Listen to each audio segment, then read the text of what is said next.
bakunze ijambo mbisi ndasubiye kwaramutsa ni David Ntamakuriro. Uno munsi naho ngomba yuko tuvugana ku mugambi wacu kandi nabo mushasha, mugambi udasanzwe witwa BMBC Investments Management. Umugambi mushasha wa BMBC aho nyuma y'imyaka 8 turiko turakora mu gitata cyo kubaka, dutunganya imigambi y'abarundi bari mu mahanga no ngaha mu Burundi. Turazi ko benshi mubizi, benshi muri abakina gana inshuti zacu n'abakunzi bacu bakunda ukuntu dukora, bakunda ibyo badutumye tukabishobora. Rero abakiriya bacu baradusavye ikindi kintu gihambaye kandi cumvikana. Batubwiye bati none BMBC tutagirana amasezerano yo kutubakira amazu, yo kutugirira ivyigwa, mugaca muyatubakira mukashira ngaho agaca yononekara kubera buze abantu baba professionnel boyimente nabo gira maintenance, bogira entretien, bora amatara kunameze, bo kwameliora inzu, bogira iki.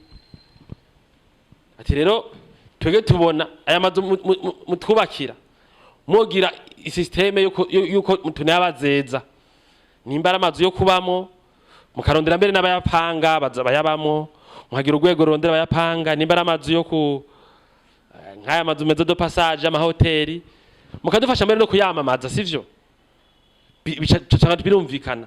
Nako umuntu yoshinga ishira hamwe nka BMBC kumwubakira inzu rikayubaka neza, hanyuma twishira ngaho oye tuyexpose kuko ntabari hari keshi, kandi keshi muri abantu bakaya amazu bari abantu bafise uburyo, bafise ubuzi bakora, badashaka guma bacunganye nayo, sivyo. Umuntu akora muri ministere naka canke hanze mu gihugu kinaka, bibereye ko inzu yewe rayicayizeza ishira hamwe rishoboye kwitunganya. Ishira hamwe kubera ko turafise abahinga buraba amatara, amaplomberi, amazi, amafuite, tusa amavano, ibintu byose baraba ibintu inijyari inzi keneye gusubirwamo bitwara iki. Rero benshi barusabye ko ivyo bintu byo gukurikana amazu yabo twobikora. Abandi nabo batubwira bati burya nta kuntu mwogira ati ko mfise imiduga mu Burundi bakaba bayigera nabi kubera mva nabantu ntora ngaho, ntimugira departement ishobora kundabira imiduga yanje ko mbona abantu bose bikugura ko ivyo muzeza mu bikora neza, imiduga yanje ntimoyigera. Abandi ati nanje mfise itongo ry'ibiti nimoza murayi n'indabira canke mukaribagara mukarigira iki.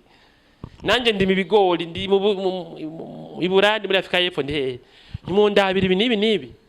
Nukuvuga dusanga twoshobora no gufasha guterera mu gutunganya imigambi yanyu y'ubundi bwoko atari kubaka gusa. Iyo mufise abandi mbere bayifuza no gushinga n'inganda ngaha, abarundi bari mu mahanga cyane cyane batari ngaho bati none je nozana umutaye muri bijya bintu ndabizeze bande, tubikorane na bande kugira numve ko natariho ndi uruganda nkoze rukora ibinabiri yagogenda neza.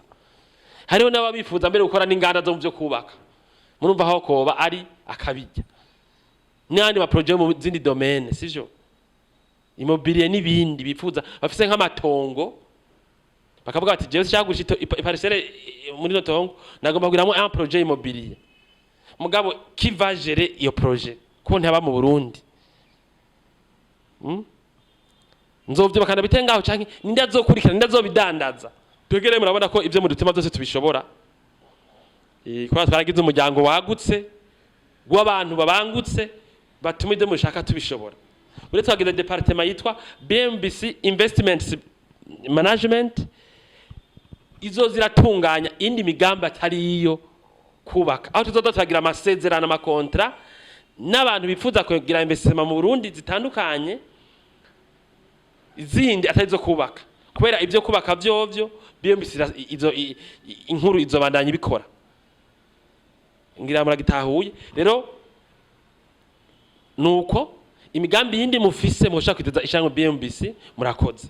Uko igihe kizoza kiragenda rero naho nyene tuzaturababwira imigambi mishatse ko turatunganya muri ico gisata cyo gutunganya imigambi atari yo kubaka amazu. Tuzaturababwira duti naka nozava notre projet kugira ngo ni kumugaragaro muri BMBC ni clarité ibintu tubakorera nta vyifuri bibamo murabizi. Iyo mwubatse mwubake neza na BMBC.